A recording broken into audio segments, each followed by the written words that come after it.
Hey guys, what is up? It is me, Pagey, here once again with another video on Titans Season 4, and this is going to be my review for Episode 6 for this season, otherwise entitled, I think it's just called Brother Blood, but this is also the mid-season finale, which is weird for a streaming show, but that's how they're doing Titans this season. They're airing 6 episodes, going away, and then I think coming back for another 6. I think there's 12 this entire season, so yeah, we're going away for a certain amount of time. I think it comes back in January, but I might be wrong, might be February, but yeah. Spoiler, if you don't watch the episode, go away, because we're going to be talking about everything that happened in this episode, and seeing that it's a mid-season finale, you would expect some stuff to happen, so go away. But if you haven't watched the episode, be sure to let me know in the comment section down below what were your thoughts on it, what you love, what you hate, any thoughts moving forward, everything like that. And of course, if you're going to enjoy the video, you enjoyed the episode, want to show your support, everything like that, want to drop a like on the video too, do all that. So last episode was pretty much the Titans just trying to keep Sebastian safe. They'd taken him from Mother Mayhem the episode before, so yeah, they were just trying to keep him safe and make sure that Mother Mayhem doesn't get her hands on him, might I say, and so they can, go about and do their own stuff there. But as we see at the end, or towards the end of the episode, Mother Mayhem does find Sebastian through some sacrificial stuff, and Sebastian actually gives himself up in order to protect Starfire, but mainly Raven there as well. So Sebastian's now in the hands of Mother Mayhem, and he sees that he's got a following, and he seems to like that. So that's pretty much how we move into this episode. But overall, this episode was a pretty solid mid-season finale. I think it ended on a pretty good cliffhanger where you're like, what the hell's going on in in multiple different ways.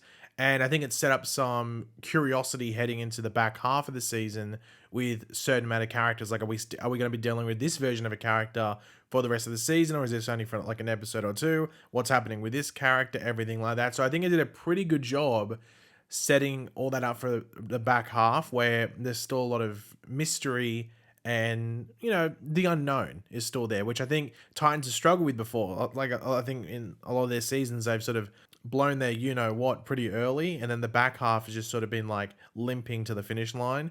But this season, it feels like they started off slow and they've built it up for a strong finish. So that's what I'm feeling heading out of this mid-season finale into the back half. But in regards to like the major storyline moments, we do have Sebastian starting his transformation process, but at the same time, the rest of the Titans learn that he gave himself up once Raven and Starfire come back, which sort of kickstarts their new plan, which includes forcing the Blood Moon to not appear. Well, so bloody, so the ritual, all this stuff can't happen with the Church of Blood, but also trying to find Sebastian at the exact same time. So because the blood, pretend the Blood Moon's not there. It's not a certainty that it's going to stay like that. So they're going to try and figure out how to find Sebastian. Now we do see the Titans working on a teleportation technique sort of thing, or a locating sort of technique, if you want to call it, in order to retrieve Sebastian. But their location is sort of given away in regards to the Church of Blood after trying to hack Star Labs, which gives Superboy the free reign to go over there and deal with it himself. Now we'll get into Superboy and what happened with him in this episode, but Raven, through this method that's set up, is able to pinpoint where they are and see that they actually have Superboy, because his Mother Mayhem thinks he's burned her skull off or something like that, but it's all a magical trick. And you think Superboy and Connor will just sort of learn, hey, you're not really doing that well against magic. Maybe take a step back. Maybe this might be the learning point. I don't think it will, though. I think he might still struggle later into the season. And towards the end of the episode, we do actually have the Titans raiding the Church of Blood, as Sebastian is pretty much readying himself to complete his transformation that's been going on. And it seems like everything is going the Titans' way. Like, Raven even gets back her powers that are taken from her, but she comes back as White Raven pretty much.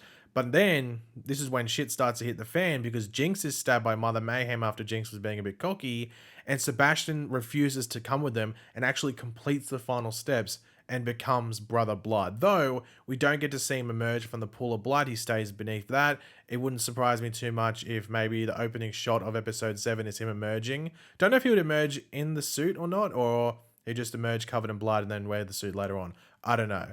But yeah, we don't get to see him emerge from that pool of blood. But before he did that, he let out this massive scream, which had the Titans all disappearing. They all faded away. They didn't crumble to dust, or these, their flesh peeled away from their bones, and then they just disappeared. So they've gone somewhere. So where the hell did they go? So that's one of the big question marks heading into the back half. Now, in regards to the character type of stuff, Obviously, Superboy was the more interesting, just in regards to like a shift from A to B in this episode with his haircut, which I guess equals new attitude, a more Lex Luthor type attitude, and Connor being tapped into this side of himself is a concern for Dick especially, and that continues up until the point where he actually just goes to the Church of Blood by himself and gets taken out. So I'm very interested to see, is this him for the rest of the season? Because I guess it would be. I don't know. I don't know what they exactly doing here. I know people don't like the look. I think I saw on Twitter, everyone's like, "Oh, you got rid of the hair." So, and I think the actor actually shaved his head. It looks like legit shaved his head. So, yeah, I don't know if this is a rest of the season thing where he's more tapping into the Lex side, and maybe he might have to like more use his intelligence in regards to how to deal with the Church of Blood rather than just his Superman brute strength sort of side. But maybe the lesson that he has to learn in the season is a happy balance, because it seems like he was all Superboy, if you want to call it, or Superman Junior, and now he's just fully Lex. So maybe the journey for him for the rest of the season is finding that balance. Be Superboy, be Connor Kent. In regards to Sebastian, we do see some of his childhood, which Mother Mayhem tries to use, to like further push into this brother blood journey by highlighting the times that he was punished for pretty much being better in a certain way, with us seeing that all the people brought back to Sebastian by Mother Mayhem in these visions and like dreams and stuff, which include like, I guess like what a foster sibling, ex-girlfriend, and a teacher of his, are now his followers, which shows the supreme dominance and supreme superiority that he has over them right now, and that they're submitting and devoting themselves to him, which is like supreme power. So I'm just very interested to see what he's like when he's fully brother blood and he just has these followers and doesn't give a crap and will just do what he wants to do. I think he can be pretty damn lethal. Now, Beast Boy is still struggling with his powers and his connection to the Red still in a very like inconvenient manner. Just seems to like strike him when he doesn't really want it to happen, where he is seeing and hearing things from future events. Now, he does run into someone who knows of the Red, which we learned was not really that dude. It was sort of like just, I guess, like another vision sort of thing. But this guy mentions Buddy Baker, who is Animal Man, and also Mary McCabe, who is Vixen. So he's mentioning other people who are tapped into the Red, and there's more people than that as well in the comics. So I don't think we're going to see those characters, but it's interesting to see that that's canon within this world of Titans, that there is other people out there connected to the Red, and just how powerful it can be. Obviously, in regards to him seeing the future and all this stuff, we do see him as a gorilla in the episode, which I thought was cool. But yeah, I'm interested to see where Beast Boy develops come the end of the season, and just like how in control of his powers he is, and this stuff isn't happening anymore. And the last thing to really mention heading into, I guess, the back half of this season, which was sort of like just one quick scene, and I think you're going to feel like the repercussions and maybe even something attached to Beast Boy, maybe with the future stuff, I don't know. But we had Corey and Dick, or Starfire and Nightwing, discussing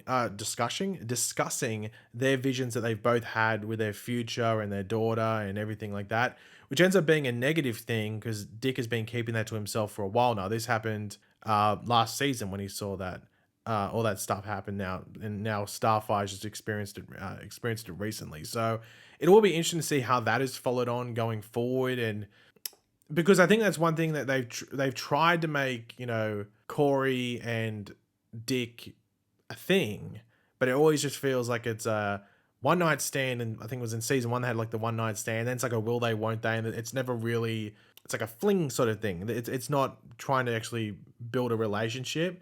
And I think it's just because there's so much going on. And I think the fact that in previous seasons, the team has always been split up. They've always been split up. Like half the season, they're hardly interacting with each other, whether it's Corey and Dick or just both halves of the group that's split up. So that's always been an issue. But this season, it feels like very consistently they're all together for the most part. Like obviously Starfire and Raven went away last episode, came back at the beginning of this episode, but then they're with the rest of the Titans for the rest of the episode, and they came back really early on. So they're more consistently together, which I think will allow that to grow, because it can get annoying, especially if you're a big fan of that relationship and want to see it prosper and develop and actually be a thing. It's annoying when it keeps going, hey, 2 steps forward, but 3 steps back at the same time. So that can be frustrating, I guess, if you really, really want it to develop.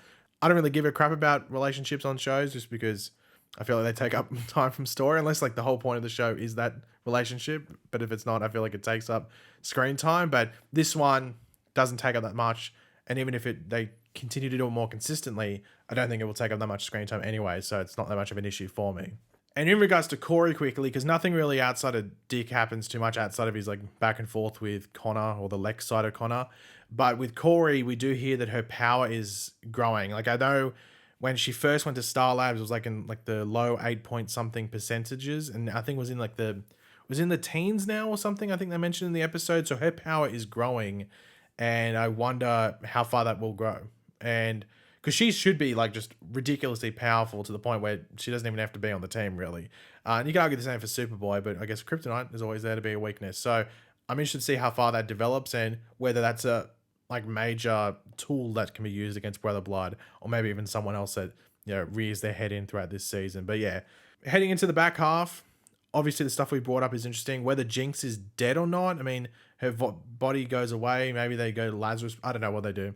I don't know, some sort of bring her back to life. But then again, I don't know because of her powers, whether she can survive. I'm not too sure. I have to wait and see. But yeah, I'm not too sure if Jinx is dead. She died really quickly to the point where I just think that she's not dead. But I don't know. Can't really be sure based off that end scene. But yeah, guys, thanks for watching. Hopefully you enjoyed the video. If you did, it'd be awesome if you could drop a like on it to show support. Let me know in the comment section down below your various opinions and everything we went over and all that. Always curious to read what you guys are thinking. And of course, if you are new to the channel, make sure to subscribe. And I will catch you guys later. Goodbye.